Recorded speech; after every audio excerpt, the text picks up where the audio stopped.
Guys কি খবৰ আশা কৰোঁ সকলোৱে ভাল আছে কিন্তু মই আজি এটা নতুন ভিডিঅ' হৈ আপোনালোকক স্বাগতম জনাইছোঁ আজি আপোনালোকক দেখুৱাম ইউটিউবাৰ মুস্তাফিজুৰে কি কৰি আছে বৰ্তমান যুগত ক'ত এইবিলাক দেখুৱাম বলক ভিডিঅ'খন চাই থাকক।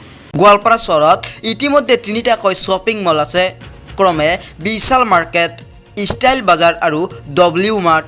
গোৱালপাৰা চহৰত তিনিটাকৈ শ্বপিং মল থকাৰ পিছতো মইলাপথাৰ বজাৰত নতুনকৈ নিৰ্মাণ হৈ আছে লক্ষ্মী বজাৰ নামৰ শ্বপিং মল। এইবাৰ আহিছোঁ আচল কথালৈ। লক্ষ্মী বজাৰ নামৰ শ্বপিং মল ব্যৱসায় প্ৰতিষ্ঠানটোৰ মালিক কোন আপোনাৰ বাৰু জানিবলৈ মন নাযায়নে? লক্ষ্মী বজাৰ মালিকৰ নাম মুস্তাফিজুৰ ৰহমান। এইগৰাকী যুৱকৰ নাম মুস্তাফিজুৰ ৰহমান।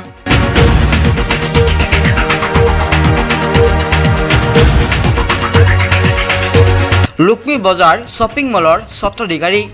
ৰ'ব, আগতে কোন এই মুস্তাফিজুৰ, এওঁৰ ইনকাম চ'ৰ্চ কি, সকলো বিষয়ে সামৰি আমি প্ৰস্তুত কৰা এটা প্ৰতিবেদন আপোনালোকলৈ আগবঢ়াইছোঁ।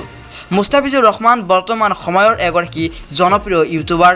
ভাইটি মিউজিক কোম্পানী নামৰ ইউটিউব চেনেলটোত আছে কেইবা মিলিয়ন ছাবস্ক্ৰাইবাৰ। গুগলৰ পৰা পাইছে নিজৰ বাবে দেহৰক্ষী। গোৱালপাৰা চহৰৰ সফল ব্যৱসায় আৰু সৰ্বৰাহী এইগৰাকী মুস্তাফিজুৰ ৰহমানে দেখাত তেনেই সাধাৰণ যুৱক, কিন্তু সাধাৰণ যেন লগা যুৱকগৰাকীৰ মাহিলী আয় আপুনি ভবাতকৈও বহু বেছি।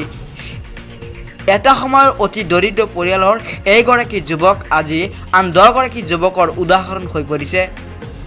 প্ৰবল ইচ্ছা শক্তিৰ ওচৰত দৰিদ্ৰতাও যে সেও তাৰেই উদাহৰণ হৈছে এইগৰাকী যুৱক মুস্তাফিজুৰ ৰহমান। সাধাৰণ কাঠমিস্ত্ৰীৰ ল'ৰা আজি গোৱালপাৰা চহৰৰ প্ৰতিষ্ঠিত ব্যৱসায়। মাথো কেইটামান বছৰৰ ব্যৱধানত আজি সাধাৰণ পৰিয়ালৰ ল'ৰা আজি গোৱালপাৰা চহৰৰ সফল ব্যৱসায়।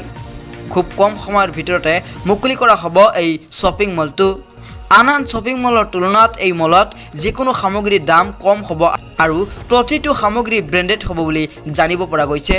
নৱপ্ৰজন্মৰ যুৱক যুৱতীৰ বাবে নিত্য প্ৰয়োজনীয় সামগ্ৰী আন্তৰ্জাতিক গুণসম্পন্ন হ'ব বুলি